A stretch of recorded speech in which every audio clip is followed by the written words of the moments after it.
Vecinos distantes, un retrato de los mexicanos por Alan Riding.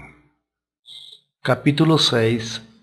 La corrupción, lubricante y engrudo.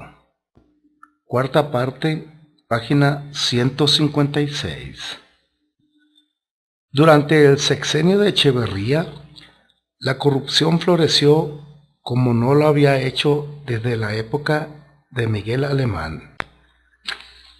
El gasto público, prácticamente sin verificación contable, destinado a enormes proyectos industriales y obras públicas rurales, alcanzó niveles sin precedente, pero Echeverría empleó también la corrupción como arma política, concentrando sus favores en periodistas e intelectuales cuya aprobación anhelaba. Para 1976, cuando el ambiente del país se amargó por la devaluación monetaria, se rumoró que el propio Echeverría empleó ganancias mal habidas para comprar una cadena de periódicos, así como muchos bienes raíces en el centro turístico de Cancún, en el Caribe y en el estado de Morelos, cerca de la Ciudad de México. Y aunque era un cuento falso, los mexicanos de clase media comentaban ávidamente entre sí que Paris Match, la revista francesa, le había nombrado como uno de los 10 hombres más ricos del mundo. En realidad, nunca se presentaron pruebas sólidas contra Echeverría, pero lo más importante fue que, por primera vez, los mexicanos de clase media empezaron a identificar la corrupción como una causa fundamental del mal gobierno. López Portillo reconoció este sentimiento en su campaña y prometió combatir la corrupción, y después aumentó las expectativas de una limpieza profunda cuando encarceló a varios funcionarios de alta jerarquía del gobierno de Echeverría. Félix Barra García, cuando era secretario de la Reforma Agraria, supuestamente había extorsionado a un gran terrateniente obteniendo dinero con la amenaza de expropiar su propiedad.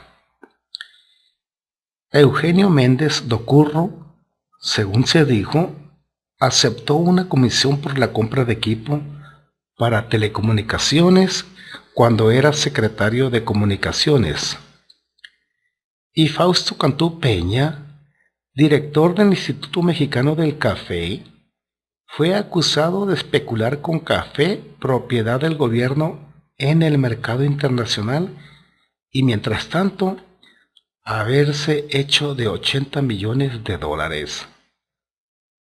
Pero cuando varios otros estafadores conocidos siguieron libres y algunos incluso pasaron a formar parte del nuevo gobierno, los mexicanos pronto llegaron a la conclusión de que las aprehensiones habían sido por motivos políticos en lugar de morales.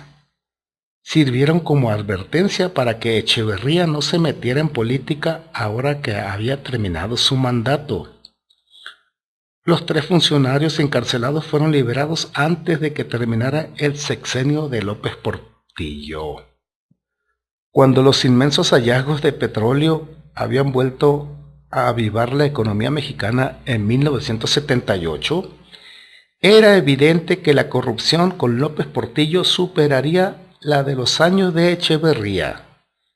El gobierno se embarcó en un gasto público sin precedentes, no solo en las industrias del petróleo, el gas natural y la petroquímica, sino también en la siderúrgica, la aviación, la pesca y el desarrollo urbano. En particular, 3 hombres pasaron a simbolizar los beneficios de los cargos públicos. La forma en que Durazo manejó la policía de la Ciudad de México claramente fue la más vulgar.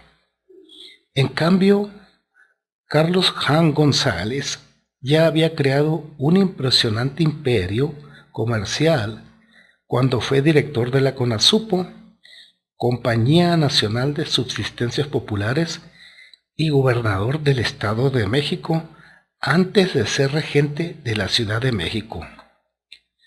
En su nuevo puesto, sin embargo, su fortuna se multiplicó conforme especulaba en el campo de los bienes raíces y contrataba a sus propias compañías para que proporcionaran vehículos y construyeran ejes viales para el gobierno de la ciudad.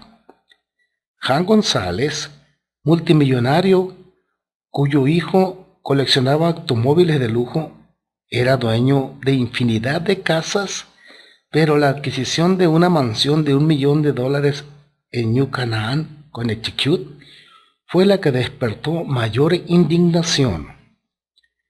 El director general de Petróleos Mexicanos, Jorge Díaz Serrano, que ya era muy rico cuando subió a su puesto, asignó enormes contratos de perforación a una compañía que él había formado, al tiempo que no hizo gran esfuerzo por ocultar el hecho de que se estaban pagando inmensas comisiones dentro de la empresa para la compra de equipo de exploración, producción e industrial por miles de millones de dólares.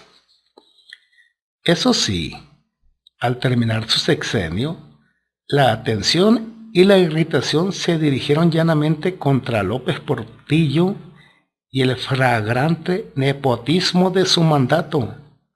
Nombró a su hijo, José Ramón, subsecretario de Programación y Presupuestos, a su amante, Rosa Luz Alegría, secretaria de Turismo, a una de sus hermanas, Margarita, le dio el poderoso puesto de directora general de Radio, Televisión y Cinematografía de la Secretaría de Gobernación. A otra hermana, Alicia, le encargó el manejo de sus asuntos personales como secretaria privada. Su primo Guillermo fue nombrado director del Instituto Nacional del Deporte. Otro primo, Manuel, fue subsecretario de Salubridad y su esposa, Carmen Romano, se hizo cargo del Festival Internacional Cervantino de Guanajuato y de un fondo para la promoción de actividades culturales llamado FONAPAS, así como de un organismo dedicado al bienestar familiar, DIF, tradicionalmente asignado a la primera dama. Además, la extravagante forma de vida de la camarilla de López Portillo sugería, aunque no la comprobaba, corrupción. Por ejemplo, la señora López Portillo viajaba en aviones del gobierno con séquito de ayudantes a hacer compras en Nueva York y París, a sesiones de meditación en la India y a ceremonias de vudús en Haití. En la Quinta Avenida de Nueva York era muy conocida por gastar derrochadoramente. Las relaciones tensas que tenía con su esposo eran del dominio público, y después de que éste le compró a su amante una villa de $2 millones en Acapulco, la primera dama la ocupó y obligó al presidente a comprarle otra distinta a la señorita Alegría. Margarita López Portillo, cuyo pecado principal fue su incompetencia administrativa, también provocó indignación cuando se construyó una grandiosa mansión en terrenos federales en la zona residencial capitalina de Lomas Altas.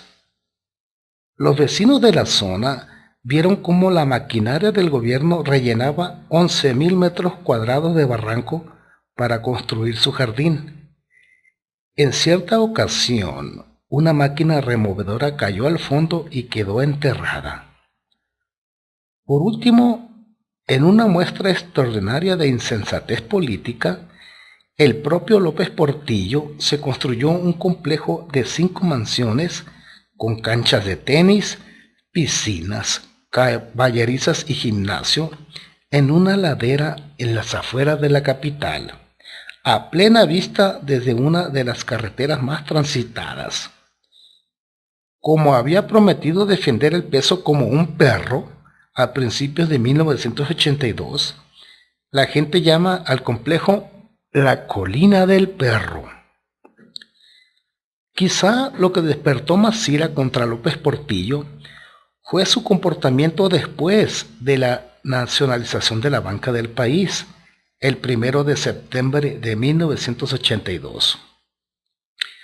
Incluso aunque antes no era ilegal enviar dólares al extranjero, le echó la culpa del derrumbe del peso a los bancos y prometió dramáticamente desenmascarar a los antipatriotas sacadólares que habían sacado entre 15 y 25 mil millones de dólares del país en los 3 años anteriores.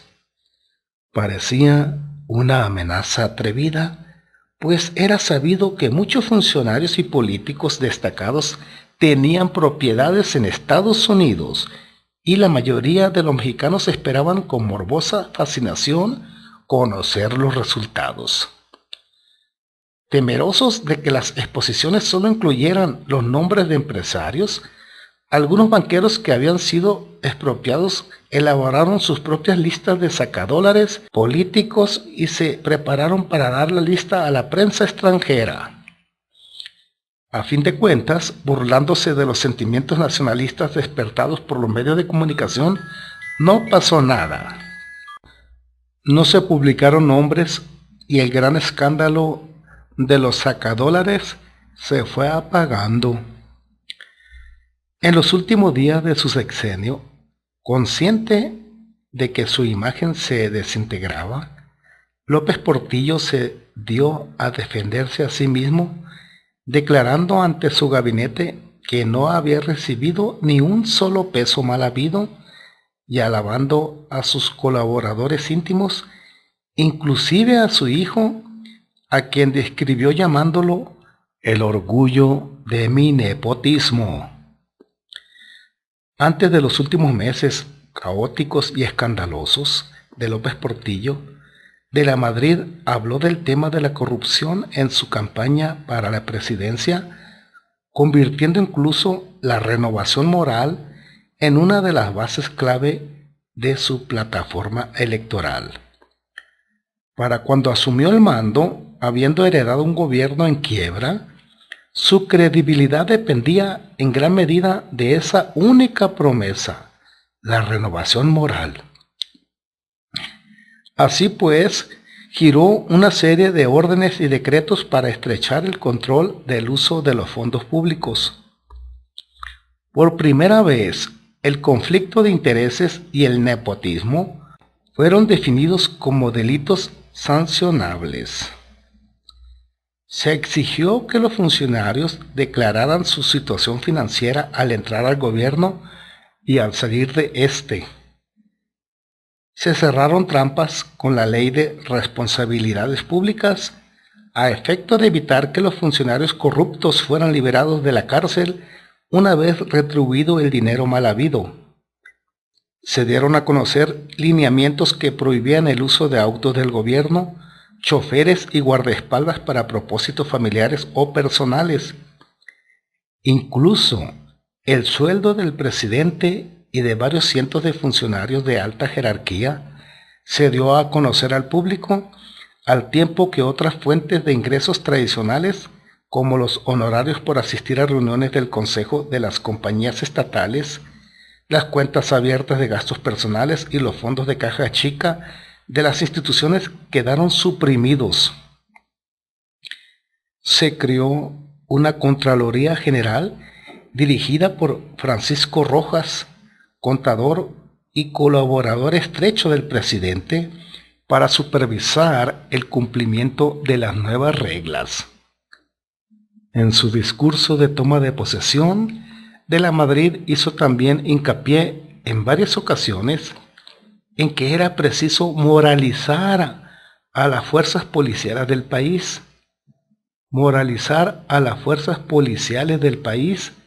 Y en la capital nombró a un general del ejército, Ramón Mota Sánchez, como cabeza del departamento de policía, mandándole que lo limpiara a fondo. El general Mota despidió inmediatamente a docenas de comandantes superiores, Les ruego que no pasen gratificaciones a sus superiores, les dijo a los cadetes de la policía, y el propio presidente ordenó que se desmontara el infamante Departamento para la Investigación y la Prevención de la Delincuencia. No obstante, la resistencia era mucha. Se encontró que la oficina de prensa de la policía trabajaba con reporteros en toda una serie de actividades ilícitas, desde el contrabando hasta la venta de libertad a delincuentes menores. Cuando se rompió el cerco, los reporteros respondieron con una feroz campaña contra el nuevo jefe de la policía, sugiriendo que la ciudad estaba invadida por delincuentes y solicitando infructuosamente que se reemplazara al general Mota. Por otra parte, al nivel del policía de tránsito, el temor a la reprimenda condujo a una reducción inicial de las mordidas, pero en cuestión de semanas la antigua tradición fue restaurada, habiendo policías que incluso llegaron a comentar apologéticamente que su salario era tan bajo que tenían que morder para poder subsistir. Las esperanzas de Miguel de la Madrid de cambiar la relación corrupta entre gobierno y prensa encontraron también obstáculos pronto. Durante su propia campaña electoral, el PRI había pagado rutinariamente todos los gastos del séquito de prensa, y mientras de la Madrid predicaba sobre la renovación moral, los ayudantes del partido distribuían embutes a los reporteros. Pero el nuevo presidente estaba decidido a racionalizar la publicidad del gobierno, a evitar que los fondos públicos mantuvieran a docenas de publicaciones fantasmas dedicadas a la extorsión política y a terminar con el embute. Convocó a una reunión con un grupo de directores para explicarles su plan y les pidió que pagaran sueldos adecuados a sus reporteros, y sus ayudantes pronosticaron que cuando menos la mitad de los 30 diarios de la capital desaparecerían. Sin embargo, cuando la publicidad del gobierno disminuyó notoriamente, en razón tanto de la austeridad económica cuanto de preocupaciones de orden moral, los editores pusieron el grito en el cielo. En cuestión de meses, tanto la presidencia como la Secretaría de Gobernación estaban pagando embutes otra vez, aunque ahora eran embutes menores. Esto lo hicieron a reporteros clave, diciendo en privado que una costumbre antigua solo se podía ir acabando lentamente. El objetivo principal de Miguel de la Madrid era presidir un gobierno honrado, limpiar la corrupción del futuro. Pero pronto se le presionó para que castigara a los componentes deshonestos del régimen de López Portillo para que limpiara el pasado. Era un dilema político difícil. Por una parte, los empresarios, políticos y periodistas sostenían que de la Madrid solo podría afirmar su autoridad personal si actuaba directamente contra el mismo López Portillo. Por la otra, el precedente de formular cargos contra un expresidente perjudicaría al sistema, afectando el aura que rodeaba a la presidencia. En unas cuantas semanas, un conocido abogado conservador inició una acción formal por peculado contra López Portillo, pero la Procuraduría General no dio lugar al caso. Empezaron a circular rumores de que de la Madrid estaba protegiendo a su antiguo mentor. A fin de cuentas, de la Madrid se reunió con su gabinete y decidieron que no se emprendería ninguna acción contra López Portillo. De hecho, se le perdonó y salió del país para radicar en Roma, pero ningún otro miembro de su gobierno gozaría de impunidad. Así, lentamente, en medio de gran escepticismo de la gente, el nuevo gobierno empezó a revisar los libros. Lidia Camarena, exdiputada, Everardo Espino, que fuera director del Banco Nacional de Crédito Rural, y Leopoldo Ramírez Limón, exdirector del Monte de Piedad, la enorme casa de empeño del gobierno, se contaron entre los primeros en ser encarcelados por fraude. También se presentaron cargos contra otro exdiputado y director del Banco Nacional de Crédito Rural, Miguel Lerma Candelaria, a quien se acusó de haber robado alrededor de 15 millones de dólares antes de huir del país. Pero la inspección principal estaba reservada para Petróleos Mexicanos, donde algunas de las fortunas más grandes habían florecido con López Portillo. Cuando se giraron las primeras órdenes de aprehensión en contra de los exfuncionarios del petróleo, los acusados huyeron y se escondieron.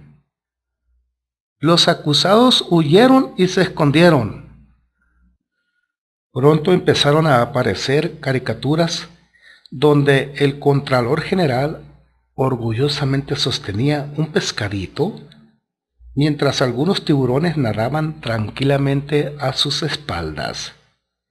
De la Madrid insistía en que no emprendería una cacería de brujas para calmar al público que pedía sangre para el sacrificio.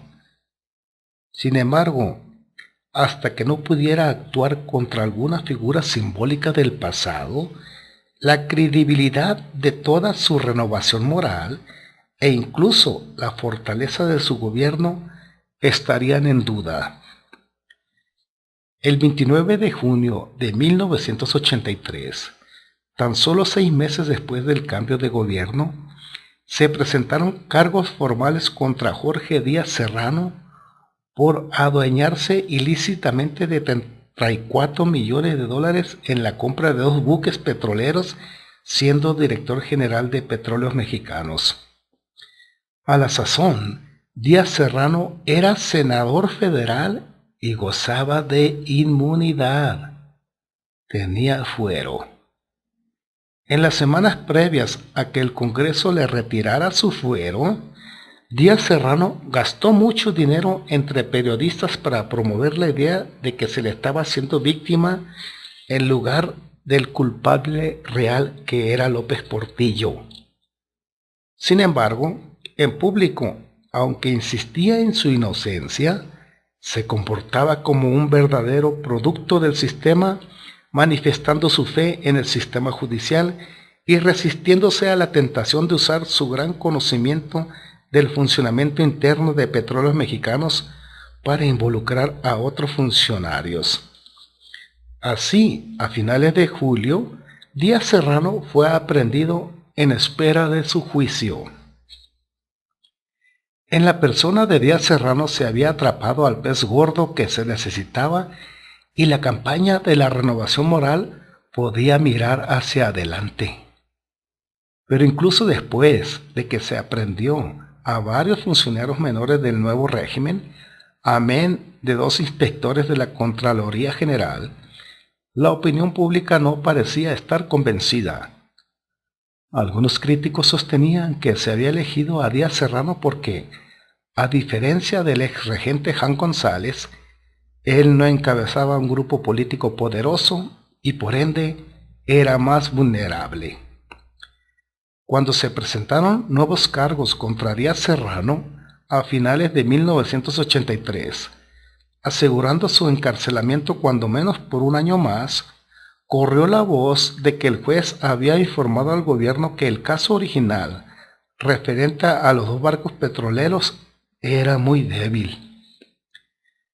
Nota adjunta. En julio de 1984, cuando el juicio por el fraude de los barcos petroleros estaba retrasado ya, Díaz Serrano denunció públicamente que su hijo, también de nombre Jorge, había sido secuestrado y torturado por la policía secreta y desaparecido durante 5 días para tratar de obligarle a confesar su parte en el asesinato de Manuel Buendía, el periodista, ocurrido 6 semanas antes. De hecho, Buendía había atacado a Díaz Serrano con frecuencia, aunque en círculos políticos el incidente se interpretó como advertencia al político encarcelado para que no agitara en cuanto a la fecha de su juicio. El gobierno negó cualquier participación en el secuestro. Las revelaciones referentes a la ultrajante conducta de Durazo cuando era jefe de la policía de la capital también mantenían vivo el pasado. El gobierno estaba ansioso de exorcizar su fantasma, pero todo nuevo detalle de sus delitos servía para rectificar la opinión que la mayoría de los mexicanos ya tenía de sus gobernantes. Finalmente, en enero de 1984, Durazo fue acusado en ausencia de evasión fiscal. Como Al Capone, recordaron rápidamente los mexicanos, y 2 meses después se pidió su extradición con cargos que incluían también extorsión, contrabando y posesión ilegal de armas. Sus cuentas bancarias y residencias fueron embargadas. Su mansión de $2.5 millones en la Ciudad de México, con pista de carreras, discoteca, helipuerto y casino, fue abierta al público como singular museo de la corrupción y miles de personas la visitaban todos los fines de semana. De hecho, eran pocos los mexicanos que esperaban que Durazo fuera atrapado, pero las autoridades de Estados Unidos le aprehendieron el 29 de junio de 1984 al llegar al aeropuerto de San Juan, Puerto Rico, y de ahí fue transferido a Los Ángeles a esperar las audiencias para la extradición. Poco después, se presentaron cargos contra 24 exmiembros de la DIPD por los asesinatos del río Tula. La detención de Durazo insufló la vida que tanto necesitaba la campaña de la renovación moral. 6 semanas antes, De la Madrid había ido a Washington a sostener pláticas con el presidente Reagan y había sido recibido por un artículo de Jack Anderson en el Washington Post, que citaba fuentes del Servicio de Inteligencia de Estados Unidos que estimaban el total del monto tomado por De la Madrid durante su presidencia en $162 millones mínimo. De la Madrid se indignó y obtuvo del Departamento de Estado un cauteloso desmentido del artículo. La información a disposición de todos los organismos del gobierno de Estados Unidos nos lleva a la firme conclusión de que el presidente de la Madrid ha fijado elevadas normas, tanto personales cuanto oficiales, de acuerdo con su compromiso para enfrentar el tema de la honradez en el gobierno. Los círculos políticos e intelectuales también se apresuraron a defender al presidente, sosteniendo que era víctima de un atentado moral a manos de los derechistas estadounidenses contrarios a su política en América Central. Pero el problema era que el mexicano común y corriente se inclinaba a creer en el artículo. Sí, según las supuestas fuentes de la CIA de Jack Anderson, Echeverría se había embolsado entre 300 y 1,000 millones de dólares y López Portillo entre 1,000 y 3,000 millones. Las expectativas populares eran que De la Madrid a la larga se comportaría de igual manera.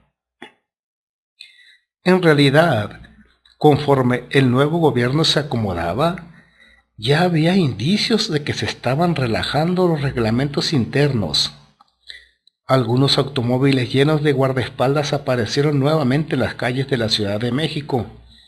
Los familiares de muchos políticos encontraron acomodo en puestos del gobierno y los sueldos para los niveles altos fueron aumentando sin anuncios a velocidad muy superior a la del salario mínimo oficial, con gratificaciones especiales por valor de unos $3,000 distribuidos a cada uno de los máximos funcionarios en la Navidad de 1983. Repetimos, gratificaciones especiales por valor de unos $3,000 distribuidos a cada uno de los máximos funcionarios en la Navidad de 1983, un bono especial. Incluso los optimistas se callaron su opinión sobre la nueva moral hasta que la recuperación económica pudiera financiar los proyectos de inversión del gobierno y ofrecer las primeras tentaciones reales a la nueva generación de funcionarios. La perenne necesidad de lubricante y engrudo perduró. En los niveles medios de la burocracia, el temor a las aprehensiones produjo un efecto paralizante y los funcionarios insistían en seguir las complejas reglas nuevas antes de gastar dinero. Como, repentinamente, la acción implicaba riesgos, aparecieron pretextos nuevos para la falta de acción. Dentro del mismo sistema, la campaña de la renovación moral produjo incertidumbre y muchos políticos advirtieron en privado que un ambiente inquisitorial perjudicaría seriamente a las relaciones de confianza y lealtad. Un político sostuvo que acabar con la corrupción sería amputar una pierna del sistema.